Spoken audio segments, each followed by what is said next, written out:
छठी मैया की।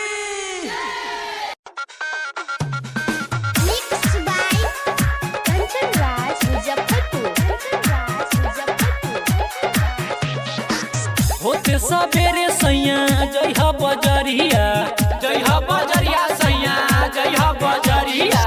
होते सबेरे सैया जय हा बजरिया, चढ़ते कार्तिक घरे यहाँ छठी मैया पियरिया ले ले आई हो।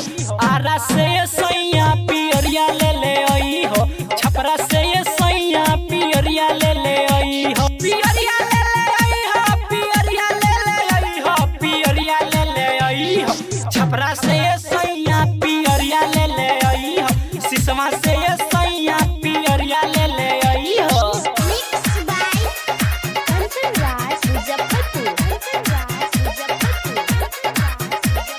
बोली बोली छठी मैया की। अरे सेहुआ शरीफा नारियल जन भूलई हो, नारियल जन भूलई हो, नारियल जन भूलई हो।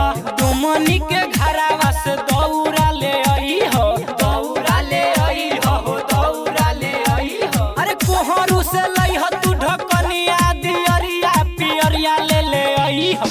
छपरा से सैया पियरिया ले ले आई हो, तमकुही से सैया पियरिया ले ले आई हो। पियरिया ले ले आई हो, पियरिया ले ले आई हो, पियरिया ले ले आई हो। कुशीनगर से सैया पियरिया ले ले आई हो, तमकुही से सैया पियरिया ले ले आई हो।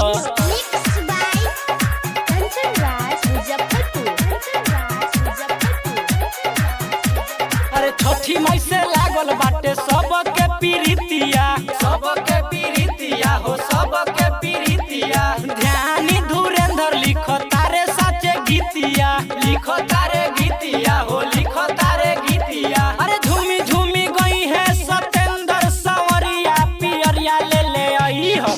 छपरा से सैया पियरिया ले ले आई हो, बक्सर से सैया पियरिया ले ले आई हो। पियरिया ले ले आई हो, पियरिया ले ले आई हो, पियरिया ले ले आई हो। दनियारी से सैया पियरिया ले ले आई हो, बलिया से सैया पियरिया ले ले आई हो, भुलिया से सैया पियरिया ले ले आई हो। Mix by Nitya recording studio, Daniyari चौराहा, कुशीनगर, उत्तर प्रदेश।